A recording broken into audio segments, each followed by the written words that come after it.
అసలు రుణమాఫీకి నిధులేలా సమీకరణ మార్గాల అన్వేషణలో సర్కార్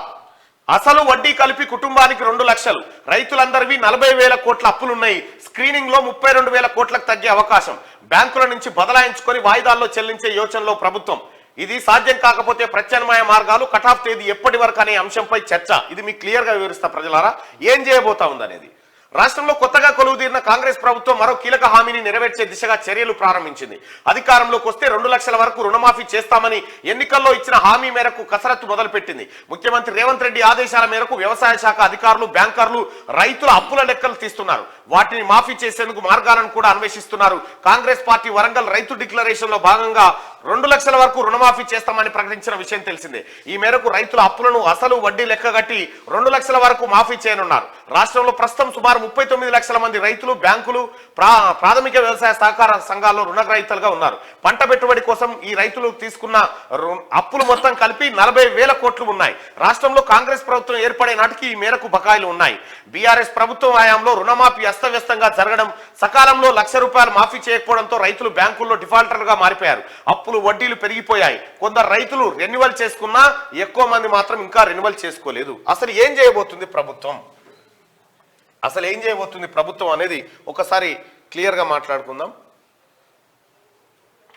తెలంగాణ రైతులారా రైతు సోదరులారా రుణమాఫీలో ఏం చేయబోతుంది ప్రభుత్వము అనేది ఒక్కసారి చూస్తే రుణమాఫీ 40,000 కోట్లు ఉంది 40,000 కోట్లు బ్యాంకుల దగ్గర వివిధ వ్యవసాయ పరపతి సంఘాల దగ్గర రైతులు రుణం తీసుకున్నారు ఇంత అయితే కాంగ్రెస్ పార్టీ అధికారంలోకి వస్తే 2 లక్షల రూపాయల రుణాలు మాఫీ చేయబోతుందనేటువంటి హామీని 6 గ్యారంటీలో భాగంగా కాంగ్రెస్ పార్టీ ఇచ్చింది అయితే ఏం చేయబోతా ఉన్నారు మరి రుణాలు ఎట్లా మాఫీ చేస్తారు అంటే రైతు సోదరులారా అంటే వీటిని పూర్తిగా పరిశీలిస్తే ఇవి ఒక 32,000 కోట్లకు వస్తాయట 32,000 కోట్ల రూపాయలు ఇదైతే అయితే దీన్ని ఏం చేయబోతా ఉంది గవర్నమెంట్ అంటే ప్రభుత్వం ముంగట ఉన్నటువంటి ఆప్షన్ ఏంటంటే వీటిని ఎట్లా మాఫీ చేద్దాం అని అంటే మొత్తం ఏ బ్యాంకులను అయితే రైతులు అప్పులు తీసుకున్నారో ఆ అప్పులన్నిటినీ రేవంత్ ప్రభుత్వం ఏం చేయబోతా ఉందంటే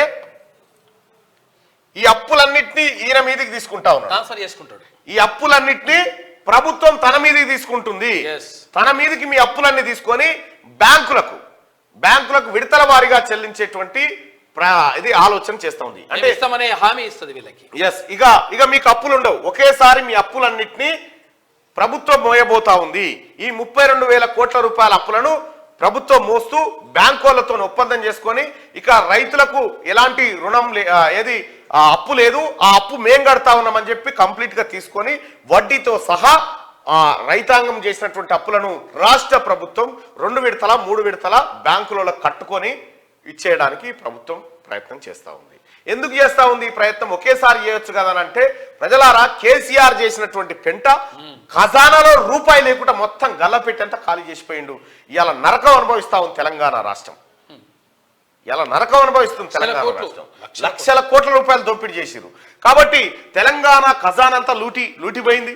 ఈ లూటిపోయినటువంటి ఖజానాను మళ్ళీ గాడిలో పెట్టడానికి ముఖ్యమంత్రి రేవంత్ రెడ్డి గారు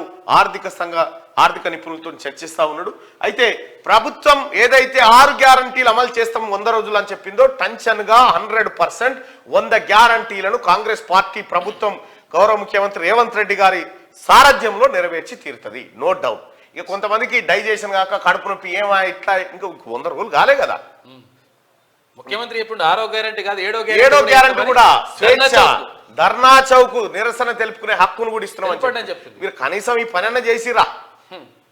ఇది రాష్ట్రం ఇక మీ అప్పులన్నింటినీ ప్రభుత్వం తన మీదకి వేసుకోబోతా ఉంది అప్పులు వాళ్ళ మీదకి ఎత్తుకున్న తర్వాత ఇక వాళ్ళు ఎప్పుడు కట్టుకుంటారు ఇంకా అనేది బ్యాంకు వాళ్ళు ప్రభుత్వం వాళ్ళు చూసుకుంటారు ఇది ఉన్నటువంటి ఒక ఆప్షన్ ఇక రెండోది ఏంటంటే రైతు బంధు సంగతి ఏందని అడుగుతా ఉన్నారు అయితే ఈ రైతు బంధు సంగతికి సంబంధించింది చూస్తే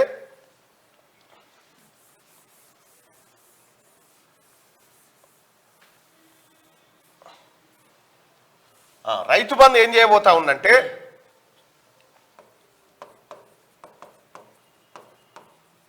రైతు బంధువును కేసీఆర్ ఏం చేసిందంటే కరెక్ట్ గా ఇంకొక 2 రోజులు ఎన్నికలు ఉన్నాయనగా ఏం చేసిండు కేసీఆర్? రైతు బంధు పైసలు ఎత్తాం మన ఎన్నికల సంఘం దగ్గరికి పోయిండు. వేస్తుంది సార్. ఎన్నికల సంఘం ఏం చేసిందంటే ఎయిపో అన్నది. ఎయిపో అనగానే మళ్ళీ కొత్త దుకాణం పెట్టి మళ్ళీ ఆపుకున్నారు వాళ్ళే. ఈ రైతు బంధు కోసం తీసినటువంటి 6-7 వేల కోట్ల రూపాయలు ఏమైనాయి? ఏం చేసిండు ఎరికేనా కేసీఆర్? ఎట్లయినా మన ప్రభుత్వం వస్తలేదని ఈ 6-7 వేల కోట్ల రూపాయలు తీసుకుపోయి కాంట్రాక్టర్లకు ఇచ్చిండు. కాంట్రాక్టర్లకు ఇచ్చేసిండు. కాంట్రాక్టర్లకు ఇస్తే ఖజానాలోంచి పైసలన్నీ వెళ్ళిపోయినాయి. ఇప్పుడు రైతు బంధు అమలు చేయని కానీ ఎట్టి పరిస్థితిలో రైతు బంధును ఈ రాష్ట్రంలో ఉన్నటువంటి రైతాంగానికి అమలు చేసి తీరుతుంది కాంగ్రెస్ పార్టీ. మీరేం కంగారు పడకండి. యథావిధిగా గతంలో ఏదైతే జనవరి నెలలో రైతు బంధు వచ్చేదో ఆ రైతు బంధును సంక్రాంతి లోపు చెల్లించడానికి రాష్ట్ర ప్రభుత్వం సిద్ధంగా ఉంది, సన్నద్ధం అవుతా ఉంది. ఎవరేం కాకురి కేసీఆర్, ఒకవేళ కేసీఆర్ ఈ పైసలు పక్కదారి పట్టియకుంటే ఇలా రైతాంగానికి కొంత ఈజీగా రైతు బంధు పైసలు అందేటి. ఖజానాలో పైసలు ఉండే పైసలు ఉంటే ఈ పైసల్ని పైసల్ని ఏం చేసిండు? వాళ్ళ కాంట్రాక్టర్లు ఉంటారు కదా, వాళ్ళకి ఇచ్చేసుకున్నాడు. ధనమని ఎట్టకైనా గవర్నమెంట్ వస్తట్లేదు, ఆ పైసలు లేట్ అవుతట్టుంది. గట్లా చేసిండు సారు.